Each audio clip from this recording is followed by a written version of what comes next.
Welcome to This Day in His Story, created by American Heritage Worldwide.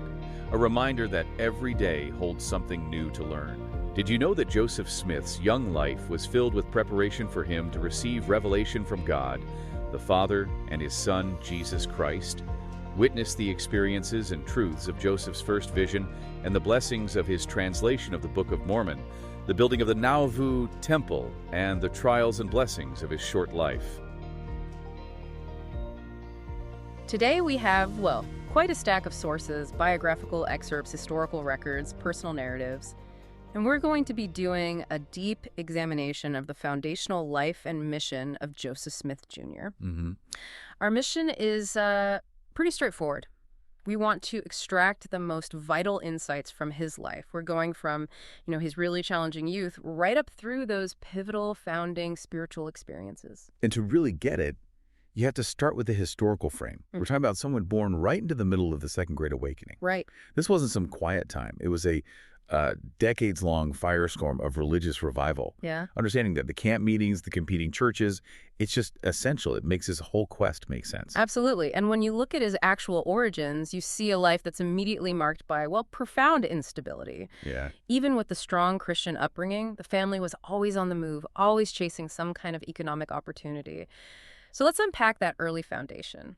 Joseph Smith Jr. was born in Sharon, Vermont, December 23, 1805. And he was the fifth of 11 children. It was a big family. A huge New England family. And what's important here isn't just the names, but the context of this struggling family.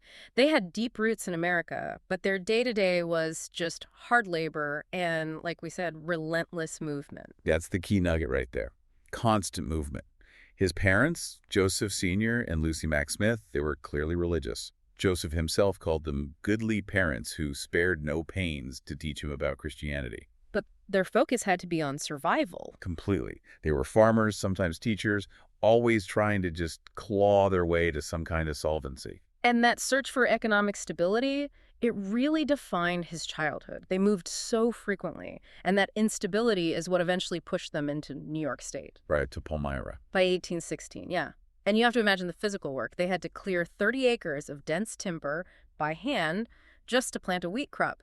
That gives you a picture of what they considered normal hardship. But the instability wasn't just economic. No. And this is where we find this just stunning detail about his resilience when he was only 7 years old. He gets typhoid fever, and it leads to this horrible infection in his left leg. And the medical options back then were just brutal. Multiple surgeries failed, and the doctors, their final recommendation was amputation. Can you imagine? The determination here is just astonishing, and it's such a foundational piece of his character. His mother, Lucy Mack Smith, she just refused.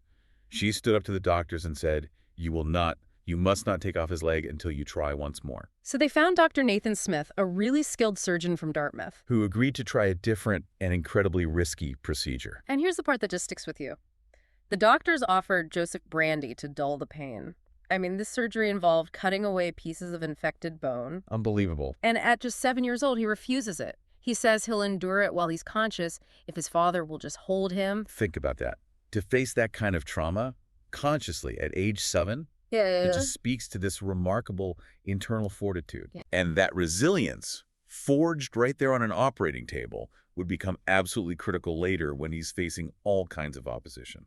It really sets the stage for his adolescence, doesn't it? He survives this physical ordeal, but then as a teenager, he faces a different kind of pain, spiritual confusion. And if we connect this back to the bigger picture, that spiritual environment was a whirlwind. The Second Great Awakening wasn't just some general trend, it was a personal pressure cooker. In villages like Palmyra, you had these charismatic preachers, emotional camp meetings. Yeah. And it felt like everyone was arguing over the right way to worship. Exactly. Joseph was looking for faith, he was reading the Bible, but he was just personally overwhelmed by the doctrines of the different churches. He wanted clarity, but all he found were competing claims. A total doctrinal chaos. The big moment came, fittingly, while he was reading the Bible. He comes across this verse in the book of James. James 1.5. If any of you lack wisdom, let him ask of God. And what's fascinating is how that specific passage just cut through all the noise for him. He later said he didn't just read it.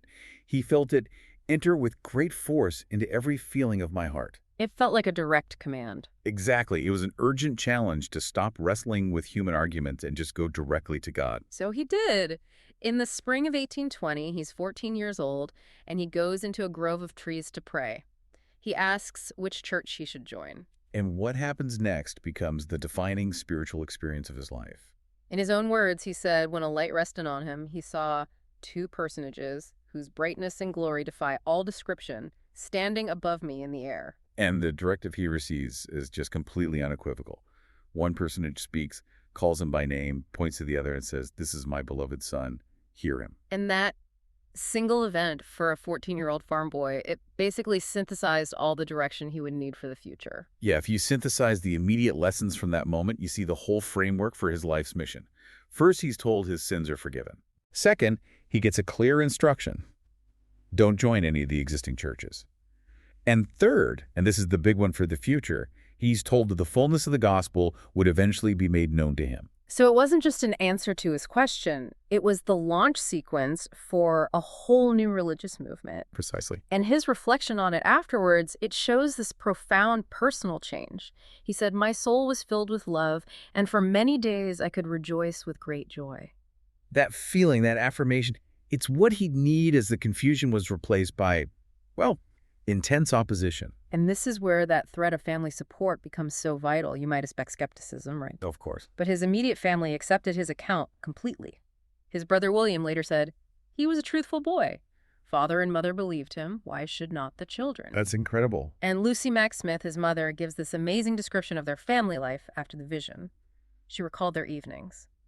The whole family, all seated in a circle, father, mother, sons, and daughters, and giving the most profound attention to a boy, 18 years of age, listening to him teach. Yes, and she emphasized the sweetest union and happiness in their house, that intimate, trusting family circle. It became the protective shield for the mission's very beginning. And that conviction was essential, because what came next was the monumental effort of preparing and translating the Book of Mormon after visits from the angel Moroni. That work cemented the family's singular focus.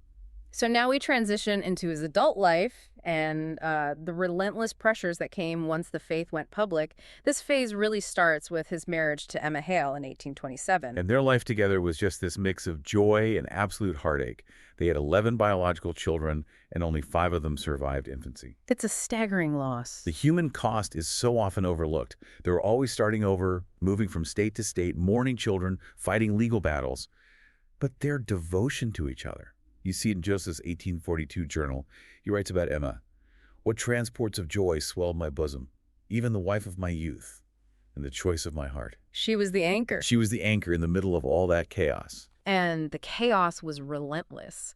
After being persecuted and forced out of places like Missouri, they finally find refuge in Nauvoo, Illinois. And that period, right before his death, was arguably the most intense phase of organization and development for the church. Nauvoo becomes one of the largest cities in Illinois. Yeah, which is a testament to his organizational ability, especially under constant political and legal pressure.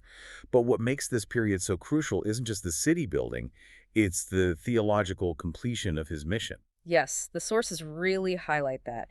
Even as the persecution is mounting, the organizational work gets finished. The Nauvoo Temple is built. Key ordinances like baptism for the dead are restored. Things that fundamentally changed the scope and theology of the faith. Exactly. These were the foundational milestones that really concluded the organizing phase of his ministry, all done under the shadow of violence. And this idea of a completed work. Yeah. It brings us to this remarkable moment of foreshadowing. Yeah. You can trace it back to a blessing he received from his father in 1834. His father blessed him, saying, "You shall even live to finish your work." And Joseph, weeping, asks, "Oh, my father, shall I?" And what does he say? His father affirms it. Yes. "You shall live to lay out the plan of all the work which God has given you to do." And that plan, laid out over 2 decades of just intense labor, it concluded tragically. Joseph was incarcerated and then martyred at Carthage Jail on June 27, 1844. So what does this life of struggle and resilience and spiritual discovery all mean? You have to circle back to the first vision. That was the pivotal moment. The turning point. Right. As modern church leaders have often put it, that initial experience was the parting of the curtain. It was the ultimate beginning, the hinge on which everything else turned. It gave him the clarity to cut through all the noise of his time and launch this singular mission. Okay, let's unpack this with a final, powerful summary from someone who was actually there, Elder John Taylor, who was with Joseph when he died. He reflected that Joseph Smith, the prophet and seer of the Lord, has done more, save Jesus only, for the salvation of men in this world than any other man that ever lived in it. It's a powerful statement. The sources show a life framed by divine instruction and this deep familial devotion, all culminating in a complex, brief, and incredibly impactful mission that achieved its foundational objective. Which leaves you with an important question to really mull over.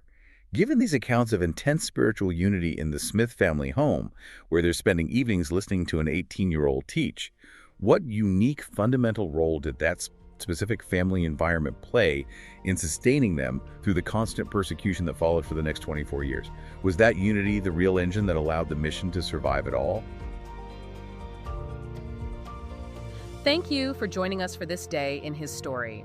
May the lessons of yesterday inspire you to see God's hand today and to play your part in his story now. For more faith-based learning, visit ahsworldwide.org, the homeschool for faith and family.